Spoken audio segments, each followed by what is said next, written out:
Kaieteur Radio, keeping you informed. Demerara and Essequibo 99.1 FM. Burby's 99.5 FM. Kaieteur Radio.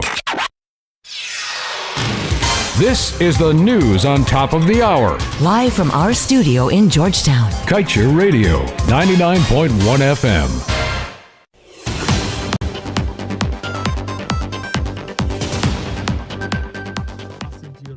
From 24 Saffron Tree, Charleston, Georgetown. This is Kaieteur Radio 99.1 and 99.5 FM. It is time for your evening newscast. The private sector is launching a grief, counseling, and psychological support initiative for families, survivors, and first responders affected by the MV Burima tragedy. Led by the Private Sector Commission, Women's Chamber of Commerce and Industry Ghana, and the Georgetown Chamber of Commerce and Industry, the initiative will complement the government's HEART program by providing trauma counseling, supporting first responders, and promoting sensitive engagement with grieving families. Leaked internal maintenance records reportedly reveal repeated mechanical and safety warnings about the MV Burima in the year before its July 18, 2026 sinking, contradicting claims that the vessel was seaworthy. The documents reportedly detailed engine overheating, corroded fuel lines, toxic exhaust fumes, faulty navigation systems, and degraded emergency power, with several urgent repairs requests allegedly remaining unresolved. The 87-year-old vessel sank off the Essequibo coast, leaving 73 dead, 76 rescued, and at least 30 missing. Minister of Public Utilities and Aviation did that Indar received representatives of First Bauxite Strategic Bauxite USA LLC SBX and Element USA during a courtesy call on Tuesday as the companies continue technical work linked to their planned expansion in Guyana. Discussion focused on the project's electricity requirements, power supply options, and other technical considerations associated with the proposed investment and expanded processing operations. Meanwhile, Minister Indar welcomed the move towards greater value-added processing in Ghana, describing it as an important signal for the country's development. The engagement follows the announcement of a $150 million investment package to acquire and expand the first bauxite mine in Guyana, establish new facilities for primary processing, and support the development of brown fused alumina facility in the United States. And Ghana, in an effort to strengthen its regional cooperation against transitional crime, is attending the America's Counter Cartel Coalition Campaign Forum in Panama. Representing the country are Prime Minister retired Mark Phillips and Home Affairs Minister Onej Walron. During the discussion at the forum, our focus on intelligence sharing and border and marine security and coordinated efforts to dispute cartels, trafficking, and organized crime. Ghana is committed to deepening partnerships and strengthening its capacity to protect its borders, people, and national interest. The United States will provide Ghana with $2 million to strengthen airspace monitoring and develop unmanned aerial system capabilities. The initiative was announced following a meeting between U.S. Deputy Secretary of State Christopher Landu and President Nathan Ali in Georgetown. The two sides also reaffirmed cooperation on counter-narcotics, border security, energy, and critical minerals, building on their 2025 Security Cooperation Memorandum of Understanding. 50-year-old Melini Ali has been charged again in connection with the 2009 murder of her husband, fuel dealer Ramzan Ali, despite being previously discharged in the case. Ali appeared before Magistrate Fabia Zor and is charged with murder. Authorities said she was first charged in 2019 after police reopened the investigation, but was discharged in December of 2020 following a preliminary inquiry. Police have now cited new evidence. The matter was adjourned to September 29, 2026 for disclosure. And two persons are in critical conditions following a traffic accident on Tuesday night at Sierra Joanna on the east bank of Demerara. The driver of the car and a female passenger were taken to a hospital, while the truck driver was taken into police custody. Investigations are ongoing. The ranks of the Ghana Police Force are investigating the death of Satya Nan Persad, a 33-year-old businessman of Affiance Essequibo, who was found with a gunshot wound to his body in a white motor car along the Ogle Highway.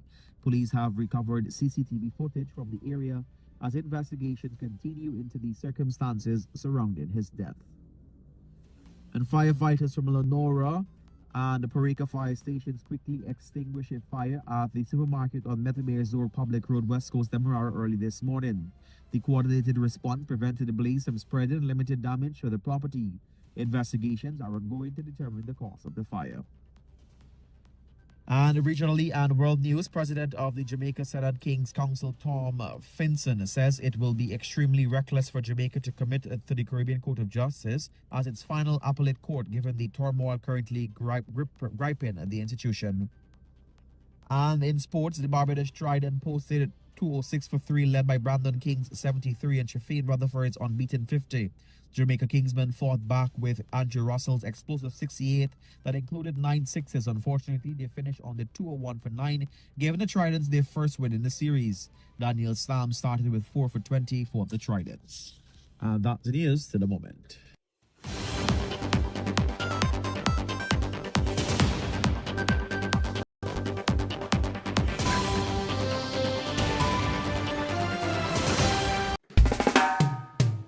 And that's the news of the moment. Remember to get the full details of these stories, pick up a copy of the Kaieteur News. And don't forget, you can catch us on the MyTuner app as well as the Radio Garden app.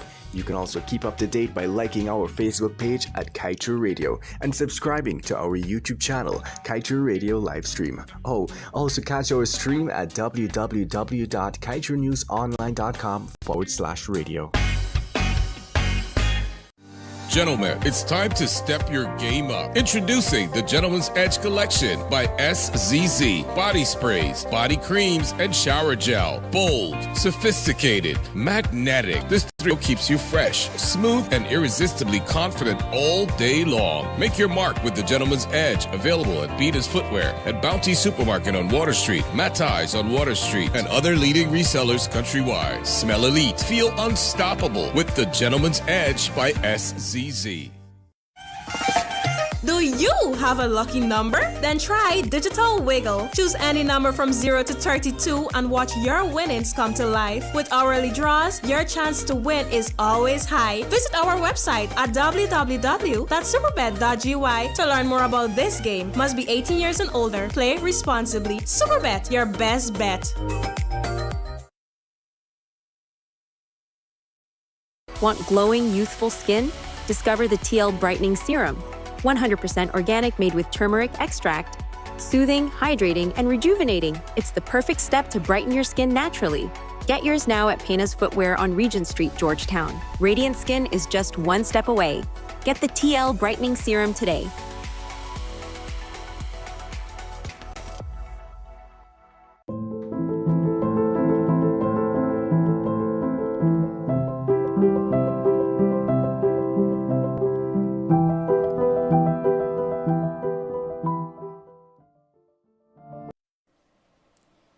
Guyanese, it is time to start smiling.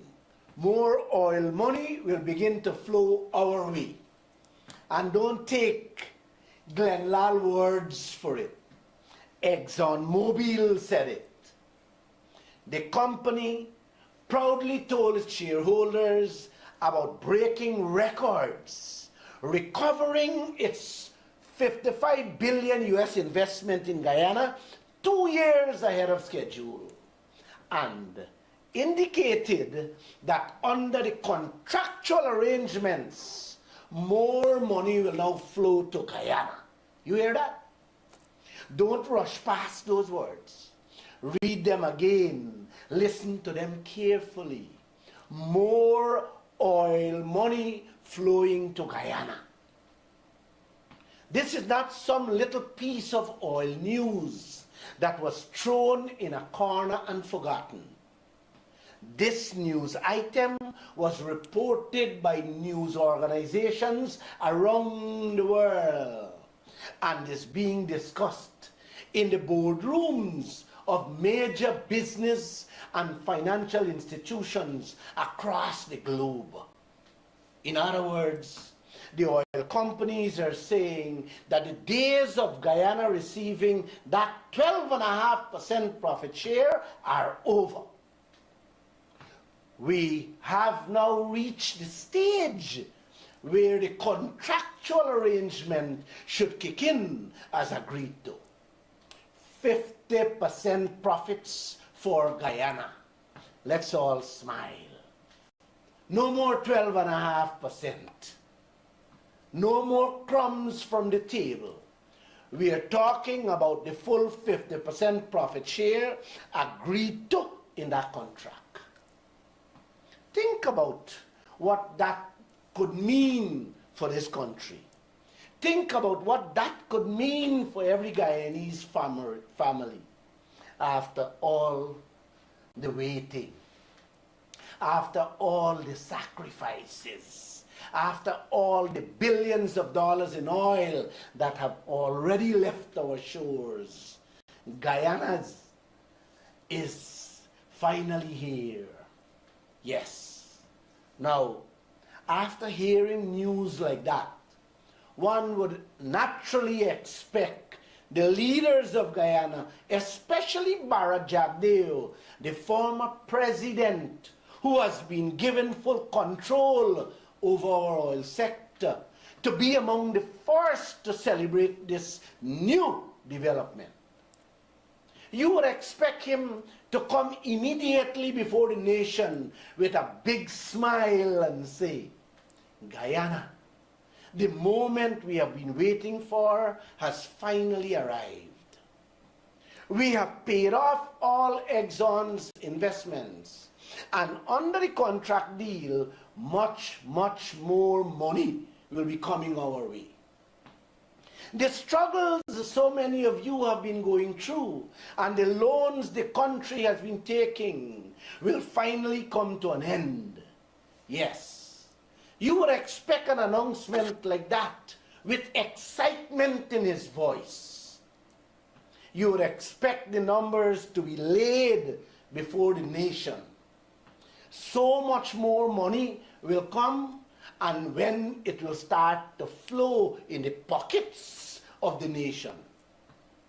Because if Exxon can proudly announce the good news to their shareholders, surely the leaders of Guyana should be more excited to announce the good news to the owners of that oil. We, the Guyanese people. But here is where this story takes a strange turn. 10 long days has passed since that announcement was made publicly.